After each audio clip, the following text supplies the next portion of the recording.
Hi, everyone.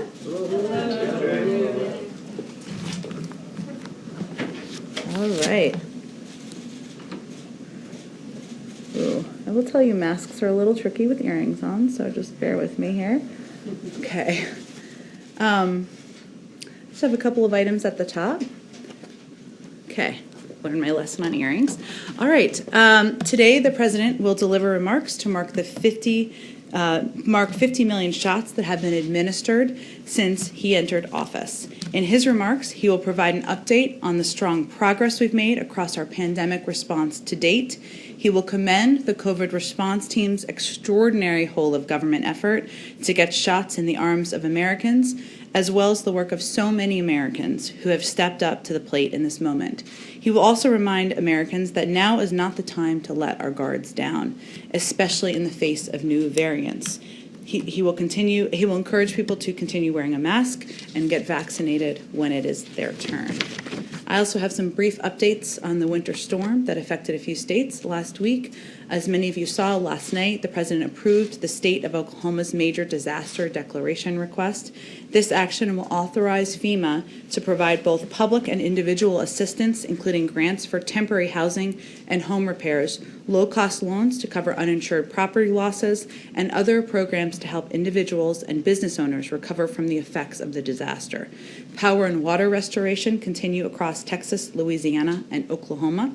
Accelerated vaccine shipments are occurring, and vaccination appointments are being rescheduled and expanded to accommodate those canceled last week. And as you all know, the president is, of course, traveling to Texas tomorrow. Today, the vice president also visited a local giant pharmacy in Washington, D.C. that is participating in the administration's federal retail pharmacy program. The program is increasing access to COVID-19 vaccines across the country. The Biden-Harris administration is committed to ensuring Americans have access to vaccine in their own communities, including at local pharmacies. And last week alone, the administration doubled our allocation to pharmacies to over 2 million doses across 7,000 pharmacies. With that, Darlene, why don't you kick it off? Great. I have a question to start off with about Neera Tanden. So when she tweeted that, quote, a vampire has more heart than Ted Cruz, when she compared Senator McConnell to Voldemort, and when she called Senator Collins, quote, the worst, did those comments meet the president's standard of treating everyone with dignity and respect? Well, first I'll note that when Neera Tanden testified just a few weeks ago, she apologized for her past comments and that she would be joining an administration where, as we've noted in here, there's an expectation of a high bar of civility and engagement, whether that's on social media or in person, and we certainly expect she would meet that bar. Did the president and the transition team underestimate how much of a problem her tweets would become? The president nominated Neera Tanden because she is qualified, because she's experienced, because she has a record of working with people who agree with her and disagree with her, and she has decades of experience, and plus she has lived experience of her own, having benefited from a number of the programs that she would oversee as a daughter of a single parent and somebody who benefited from food stamps at certain points in time. She would bring a new perspective to the role. That's why he nominated her to the job and why we're continuing to fight for her confirmation. On the 50 millionth shot this afternoon, is the White House able to say where and when that shot was administered, what state, even some characteristics about who may have received it? Yeah, it's a great question. I think the challenge is that we get data in from so many different sources on a daily basis, from states, from pharmacies, from mass vaccination sites, that we hit that point, hit the 50 millionth shot sometime yesterday, if not a little bit before, but we can't fine-tune exactly the person who hit that point, who hit that shot. Thank you. Sure. Go ahead. Any update on the president's phone call or scheduled phone call with King Salman of Saudi Arabia? I don't have an update. As I noted yesterday, as soon as that call happens, we expect it to be very soon. We will, of course, provide a readout to all of you. You said when they do talk that the president won't hold back. Will he be following up this talk with actions? Are sanctions on the table? I think there are a range of actions that are on the table, but the first step is The next step, I should say, is for the President to speak with the King. We expect that to happen very soon. As you know, we've committed to the release of an unclassified report that would come out from DNI and not from the White House. And of course, our administration is focused on recalibrating the relationship, as we've talked about in here previously. And certainly there are areas where we will express concerns and leave open the option of accountability. There are also areas where we will continue to work with Saudi Arabia, given the threats they face in the region. What's the holdup to the phone call? Is the King avoiding your calls? I don't think that's the characterization. The President has a busy schedule. The King, obviously, I can't speak to his schedule. I'm not his spokesperson, but we expect the call to happen very soon. I think there was some inaccurate reporting about it being confirmed when it wasn't a confirmed call yet. And you have made clear that the President's going to be speaking with his counterpart, with the King, not with the Crown Prince. But given the Crown Prince's role in the future of the kingdom and that he is expected to be implicated here, why not speak to the person expected to be responsible? Well, I think the President's conversation will cover a range of topics with the King. There's obviously a lot to discuss with Saudi Arabia and with the leaders of Saudi Arabia. And as I've previously noted, the Crown Prince has been engaged with his appropriate counterparts. The President will be engaged with his appropriate counterparts. And we're engaged at many levels with leaders in Saudi Arabia. So will the Crown Prince's counterparts here, Austin, be speaking to him about this issue, though? He spoke with him last week. They did a readout. I don't think I have anything more about their call to read out. Go ahead. Hi, thank you. I just want to ask about the post office, a couple of questions. You said earlier today that there was concerns, I guess, with the leadership. Quote, it's clear that the leadership can do better, and so that's our hope. Can you clarify whether you want to change in the Postmaster General now that you've named new members to the board? And secondly, they've announced the purchase of a new fleet. The President, of course, announced on January 27th a study pursued aiming at electrifying the government fleet, including the post office. Only 10% of the fleet they've announced they're buying will be electric. Do you plan to change that order or see changes to it at all? Sure. The second question, I'll have to follow up on more specifics on it. That is certainly something the President's committed to. I don't have an update on it, but I can venture to get one for you. On the first question, some people may not be following this as closely as you and I have, so let me just give a little more context. Of course, the President is committed to the Postal Service's success, which is why yesterday he nominated 3 extremely qualified individuals to fill the empty spots on the Board of Governors, Anton Hajar, Amber McReynolds, and Ron Stroman. And the American people highly value the Postal Service and the men and women who deliver our mail every day, and we're working hard to do exactly that. But I think we can all agree, most Americans would agree, that the Postal Service needs leadership that can and will do a better job. Now, as you know, but not everybody knows, it's up to the Board of Governors, of which we just nominated 3 individuals to serve to determine the future of leadership there, and we certainly leave it up to their discretion. Sounds like you're signaling that the board should take a look at it. Does the President have confidence in the current Postmaster General? I think the President is certainly familiar with the process. He believes the leadership can do better, and we're eager to have the Board of Governors in place. A slightly separate subject. You may have seen that GameStop is spiking again, as are similar stocks, or stonks, dare I call them. Do you have views on whether the SEC or the administration, the Treasury Secretary, will weigh in if we continue to see these sort of meme stocks fluctuating and spiking like this? Well, as you know, the SEC has oversight, I should say, and certainly has been watching it closely, monitoring it closely. The Treasury Secretary also convened a meeting just a few weeks ago, but I would certainly send you to them on what their plans are for monitoring engagement or speaking to it. There's been no update since that meeting? I would send you directly to them to give any update on their progress and how they're monitoring it. Sure, go ahead. The President is going to Texas tomorrow. He's obviously going to show empathy for the victims of the storm. Does he have a message for the leadership in Texas on how to better prepare for winter storms? And what can the federal government do to kind of coerce private industry there to better prepare?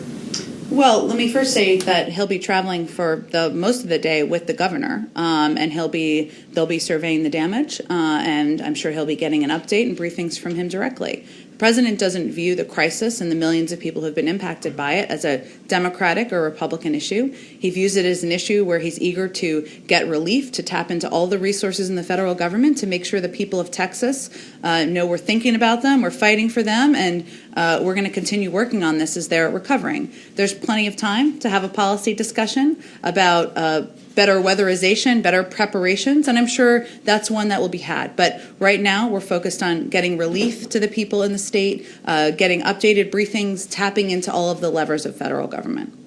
There's a lot of hearings on the Hill about how the Capitol Police responded, or prior to the January 6th events. Mike Pence and his family were there that day. Secret Service had intelligence briefings, presumably. Is there any concern or review about how the Secret Service assessed intelligence briefings and whether there was any missteps on their part? Review by the Secret Service. I mean, Mike Pence and his family were at Capitol Hill that day. Clearly, there was intelligence out there that suggested things could happen. And curious to whether there's been any review by the Secret Service or ordered about the Secret Service actions that day.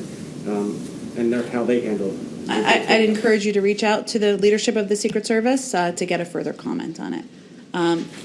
Go ahead, Kristen. I'll come to you next. Thank you, Jen. A little bit of housekeeping, a follow-up on the Texas questions, if I could. Will President Biden invite Senator Cruz and Cornyn to Texas with him to travel on Air Force One? Well, Dr. Biden is traveling, of course, with us to Texas, with the president to Texas. There are some limitations on space available, so there are not members, I don't believe, I will double check on this, of any party traveling with the president to Texas. But again, he's going to be spending the day traveling with Governor Abbott and surveying the damage on the ground. Will they be a part of his plans to survey the damage? Will they join him in any of those events tomorrow? Has there been any invitation extended? I'm happy to follow up on it for you, Kristen, but I'm not aware of their plans to participate in the events tomorrow, but I can check. Okay, I want to ask you about the uptick in migrants at the border. Some members of the Democratic Party are displeased with the way the administration is handling children who are being held at the border. Alexandria Ocasio-Cortez tweeted this, quote, "This is not okay, never has been okay, never will be okay, no matter the administration or party." Is this a failure on the part of this administration? Well, first, I can't speak to what this is that is being referred to. Children in these detention facilities. Well, at the that's border. not what's happening. And, you know, we will be doing some briefings, of course, with members of Congress. But what is happening now is there are children fleeing prosecution, fleeing threats in their own countries, traveling on their own, unaccompanied, to the border. And our focus is on approaching this from the view of humanity and with safety in mind. And so the steps that we have taken is they are, of course, processed as quickly as possible, ideally with a maximum of 3 days through CBP. Then they are transferred to facilities overseen by HHS. We had to reopen a new facility that had previously been closed because of COVID protocols. Because because we can't have kids in beds next to each other, we need space appropriate. It's been revamped. There's educational services there. There are health services and medical services. But our objective is to move them as quickly as we can to families that have been vetted and to, of course, reunite kids with their families. How do you respond to Alexandria Ocasio-Cortez, though, who says she sees these images and it's not okay from her perspective? Well, look, we will work, of course, with Congresswoman Ocasio-Cortez on a range of issues, and we look forward to doing that. What I'm conveying from here is what the actual circumstance is on the ground and the tough choice that we have had to make. There are only a couple of options here. So either we send kids back to a very dangerous journey back to their countries. That's not a good option. I don't think anyone would support that option. We send them to families that have not been vetted. We've seen challenges with that in the past where kids have then been trafficked. That is not a good option in our view. Our best option in our view is to get these kids processed through HHS facilities where there are COVID protocols in place, where they are safe, where they can have access to educational and medical care. There are very few good options here, and we chose the one we thought was best. And I just want to ask you about CPAC. I know you got some questions about this yesterday. If I could try again, based on our reporting, former President Trump is going to be talking about President Biden's immigration policies. He will point to the uptick in migrants coming to the U.S. How is the administration planning to respond? Well, we're not looking to former President Trump or any of his advisors as a model for how we're approaching immigration. In fact, we're in the circumstance we're in because not only was their approach inhumane, it was ineffective. And so we're going to forge our own path forward. We'll see what he says, but our focus is certainly not what President Trump is saying at CPAC. Go ahead. Thank you, Jen. The head of the group the president is going to meet with today, the National Governors Association, Andrew Cuomo, is being accused of sexual harassment by a former staffer named Lindsay Boylan. She says that Cuomo, while he was governor, gave her an unwanted kiss on the lips. He asked her to play strip poker. Is the White House worried about this becoming a distraction from an important meeting about COVID response? Well, let me first say that the president has been consistent in his position. When a person comes forward, they deserve to be treated with dignity and respect. Their voice should be heard, not silenced, and any allegation should be reviewed. Governor Cuomo is also the governor of one of the largest states in the country that has been one of the hardest hit, with millions of people still suffering from an ongoing pandemic and an economic crisis. And our focus is to continue working with governors from across the country, from a range of states, on how we're helping people in their states. He also is still head of the National Governors Association, hence he's at the event today. And to him being in charge of the governors and in charge of such a big state, will the president talk to him about these accusations from Democrats in the New York legislature that Cuomo misled the public about deaths in nursing homes throughout the pandemic? Well, this is a meeting and a conversation with a range of governors about how we can all work together to address the pandemic and get relief to the American people, and that's what I expect the focus of the meeting to be on. There are some Democrats in New York who want congressional hearings about these deaths in nursing homes. There was a Cuomo aide who told lawmakers in February that the Cuomo administration withheld the number of residents who died in hospitals from the public due to the fear that it would be used against them by federal prosecutors. Is this something the White House thinks would be appropriate for a congressional hearing? It's really up to Congress to determine how they want to review or have hearings on those reports. And I know you were asked about this weekend, but I'll try again. Does President Biden still think Andrew Cuomo is the gold standard for COVID leadership and that he's doing a hell of a job, which he has said about him? Well, first of all, I think to be fair, let's put all of the comments in context, which sometimes is a missing from these conversations we have in here or during interviews. At the time, which was, I believe, April of last year, the president spoke out and said positive things about a range of governors, Democrats and Republicans, who were stepping in when there was a vacuum of leadership at the federal level, when they were getting no information, when they were getting no help and no guidance from the former Trump administration. He made some positive comments about Governor Cuomo and his role in New York at the time, as he did about a range of governors. Okay, and then one more on climate change. There's been some reports about a meeting with airline CEOs next week. How important is it to the White House to reduce airline emissions as part of an overall climate agenda? I'm not actually familiar with that meeting. Do you know who is with? Gina McCarthy and some of the airline company CEOs. I'd have to look back into it. I don't have any more details on that meeting. I'm happy to. Go ahead. Thank you. Just want to follow up on the unaccompanied children. Is President Biden open to the creation of an ombudsman within the Health and Human Services Department? This has been proposed by Congressional Progressive Caucus Chair Camelia Jayapal. This person would be able to go in and check out the facilities, see the care that the children are receiving, and report back to Congress.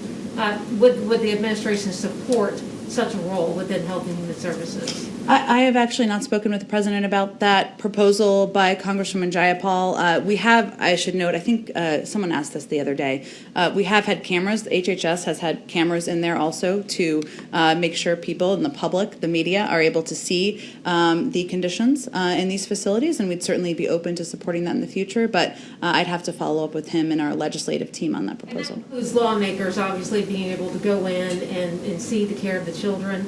We would certainly support that, sure. And, one more question. In 2018, it was discovered migrant children were being forced to take psychiatric medication without knowing the drugs they were taking, things like lithium and so on. What's being done? Obviously, these children need psychiatric care. In some cases, they've been traumatized. They've had a difficult time. what can the administration do to assure that these kinds, while the children are getting the care they need, there would be no such abuses? Well, I would say first, we are not using the past management as our guide, and we have the Secretary of Homeland Security is of course overseeing in coordination with the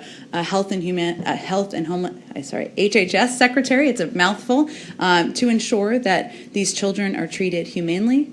They are provided with the medical assistance they need, the mental health assistance they need, and you're absolutely right. I mean, these kids have been through a trauma, and we want to treat them humanely and make sure they're kept safe. So I would send you, of course, to the HHS team to get more specifics of how it's monitored, but certainly that's our expectation. Go ahead in the back. Hello. Has the President been following Brexit, and has it gone as he expected so far? And does he share the position that President Obama expressed in 2016 when he said Brexit would put the UK at the back of the queue for trade deals with the US? Well, a lot's happened on Brexit and in the world since 2016, I think it's fair to say. I will say that President Biden is focused on strengthening our domestic economy through significant investments in American workers and competitiveness. That's his focus. He's committed to prioritizing those investments at home before signing new trade deals. That's his approach, and that's how he sees trade deals in general around the world. Making those investments is critical to restoring the middle class and making us more competitive. So our team is still reviewing negotiations that were begun under the prior administration. Ambassador-designate Tai, of course, had her hearing this morning, and she will be essential to that review. Has the President spoken to any leaders from Africa yet? And how concerned is he about competition from China in Africa? Well, certainly we've long been concerned. The United States has long been concerned about competition from China and Africa. We provide readouts whenever he does calls with foreign leaders, so he has not quite made it to every foreign leader at this point in time, but I'm sure that engagement with China and the bar and the we expect to be set would be part of those many of those discussions. Go ahead. Thanks, Jen. Senate Budget Committee Chairman Bernie Sanders said this week that he's open to using reconciliation to pass the president's infrastructure package. Is the president open to that approach, and has he spoken with Bernie Sanders about it? That would require having an infrastructure package, right? To decide how it would pass? Well, let me first say that our focus is on the American Rescue Plan. And, of course, the President has talked about what his Build Back Better agenda would look like on the campaign trail. Infrastructure is a part of it. He's been a long fan of investing in infrastructure, long outdated, long overdue, I should say. But he also wants to do more on caregiving, help our manufacturing sector, do more to strengthen access to affordable health care. So the size, the package, the components of it, the order, that has not yet been determined. And I feel like that's the next step. I don't expect the President or any of us will preview anything until we have the American Rescue Plan through. One more. The Chief of Staff said yesterday that the President wouldn't overrule the parliamentarian if she decides that you can't raise the minimum wage as part of this broader economic relief package. If that is the decision, what's the next step on raising the minimum wage? Does he expect to introduce a standalone bill? Would it be part of this upcoming economic, broader economic? Well, first let me say it would be a serious step for the Vice President to take that step, and obviously she and the President respect the historic institution of the Senate. It would also require 50 votes. So it's not just a standalone step that any Vice President could take. In terms of the minimum wage, we're still waiting for the conclusion of the parliamentarians' view on whether or not the raise in the minimum wage can be included, I should say, in the American Rescue Plan. That's where the process is at this stage in time. The President included an increase in the minimum wage because he believes it should be, it's long overdue, and American workers should not be struggling to make ends meet. But that's the next step, and we'll have to go from there. And just one more. Is the administration considering easing social distancing rules for unaccompanied minors in these detention facilities to allow more unaccompanied minors to be in the facility? I'm not aware of that consideration. I mean, one of the reasons that we opened this facility, revamped this facility, is because we did not want to put unaccompanied minors at risk, and we obviously follow CDC guidelines, which is 6 feet of separation. So my expectation is we would continue to follow those guidelines. Go ahead. Thanks, Jen. So March 21st is coming up as the first anniversary of border restrictions between the U.S. and Canada and Mexico. Back in October, Republicans and Democrats in Texas demanded that the Trump administration release a plan for reopening the border. These restrictions have obviously divided families, they've devastated the economy on the border. Can we expect a plan from the Biden administration anytime soon on potential border reopenings, and what would the parameters for that look like? I do expect there will be more on this soon. It would likely come from the State Department, so I would send you to them for an update on the status and the timeline. Go ahead. Thank you very much, Jen. I wanted to ask about the domestic terrorism review. The president asked for a 100-day domestic terrorism review. He had the DNI take charge of that and work closely with the FBI and DHS. What does the president expect to come out of that review at the end of 100 days? Does he want to see a report, a list of recommendations? What is he expecting to see, and what would we expect to see out of that review?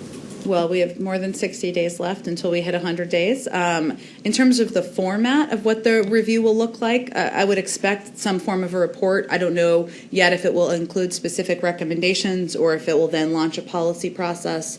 I can talk to our team and see if there's more specifics. Has the president been briefed and updated on the progress of that review? We're about 35 days into it. As you know, the president has daily meetings as a part of the PDB, and is certainly tracking threats to our homeland as a part of what's discussed there, but I don't have any update for you on updates on the overall report that's not due for more than 60 days. And what's the president's assessment now of the threat from domestic terrorism? We obviously saw domestic terrorists involved and groups and armed groups involved in the January 6th insurrection. In the subsequent weeks, how has that changed? Well, the reason that he asked his national security team to do a comprehensive review was so that he wasn't looking at it and we weren't looking at it through the prism of one event versus another event or through a political lens. So I'm not going to be able to offer for you a day-by-day or week-by-week assessment. We're going to wait for this review to conclude, and then we'll use that as guidelines for our process and our policies moving forward.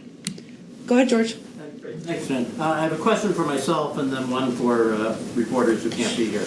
On the budget, new presidents put their own stamp on the budget, and all recent new presidents have given a speech in February that talks about the budget, and then within a month or so submitted their revisions. Can you talk about what the president's timetable is, and how much it's affected by the fact that the pandemic, the less than cooperative transition, and the failure to confirm a director? Sure, George. Well, the president is certainly looking forward to sharing his budget priorities for the fiscal year with Congress and, of course, the American people as our nation faces unprecedented challenges. We anticipated during the transition, and we talked about it a bit during the transition, that the budget would be delayed due to some intransigence we encountered from political appointees at OMB during the transition. Those roadblocks definitely delayed the process. We have a strong team in place, of course, at OMB, many of whom are career officials who are working through administrations to put budgets together. But the lack of a confirmed head of OMB certainly doesn't help to expedite the process. So we certainly anticipate it will be delayed. I don't have an exact timeline on it, but I wouldn't expect a budget rollout or announcement in February. Do you think it will be possible to give that kind of traditional speech, or does the pandemic make that impossible? A traditional budget speech? Speech to Congress. Well, I think we would be looking at a non-traditional approach to a joint session. I don't have any update on what that will look like at this point, simply because I don't think anyone could envision 500 members of Congress in there with a president of the United States during a pandemic, but I don't have any updates on the timeline or format. And the one from other reporters is sort of a follow-up to your earlier answer. When you do make declassify the report on Saudis, will that come at the same time as you announce any kind of sanctions or actions, or is that a separate timetable for those two? I'm not going to be in a position to preview that. I would just say the unclassified report would be released from DNI, not from the White House. And I would just broadly remind you that oftentimes any actions related to global issues or don't come out of the White House. They come out of a range of agencies. But I don't have anything to preview for you at this point in time. Go ahead, Lala. Thank you. I would like to ask you about India and Pakistan today announced ceasefire along the shared border, including land of control. This was the first time, I think, after 2003 that they have announced this kind of ceasefire. What has White House to say on this? Well, the United States welcomes the joint statement between India and Pakistan that the two countries have agreed to maintain strict observance of a ceasefire along the line of control starting on February 25th. This is a positive step towards greater peace and stability in South Asia, which is in our shared interest, and we encourage both countries to keep building upon this progress. Do you think is Pakistan doing enough in the fight against terrorism? I'm sorry, the masks always make it hard to hear people in the way back. Can you say that one more time? Is Pakistan doing enough in the fight against terrorism? Well, of course, we remain closely engaged with a range of leaders and officials in the region, including those in Pakistan. But in terms of an assessment of that, I would point you to the State Department or the Intelligence Department. Yesterday, the President issued a proclamation in which he revoked his predecessor's policy on issuing of new green cards to those people who are outside the country. There are a lot of legal immigrants within the country, and they want to make this country as their home. But they're having a decade-long wait for the issue of green cards so that once they get it, the potential is unfolded. They can open their company, they can have the startups, and they give employment, create employment, generate employment in this country. What's the present message to those legal immigrants in this country? Well, the President believes that it's important and long overdue to put in place immigration, to modernize our immigration system, and that includes taking steps to help ensure that high-skilled workers can stay in the country and can go through the proper process to stay in the country. So we're eager to work with Democrats and Republicans in Congress to get that done. One more finally one. Several Republicans on the Hill, and including Nikki Haley, the former U.S. ambassador to the UN, are urging President Biden to not to participate in next week's Chinese Winter Olympics. Has the President taken a decision on that? There hasn't been a final decision made on that, and of course we would look for guidance from the U.S. Olympic Committee. Go ahead. Thank you, Jen. Back on immigration, do you believe that you have a crisis at the border, and is the government now acting as if you had a crisis at the border? Well, certainly, having unaccompanied minors travel across the border, and so many that we had to open in new facilities, is something that we take incredibly seriously, and we are eager to, of course, address humanely and with the focus of keeping them safe. I don't think I'm going to put new labels on it from here or from the podium, but it is a priority of the administration. It's a priority of our Secretary of Homeland Security, and certainly of the President, who's kept abreast of the developments.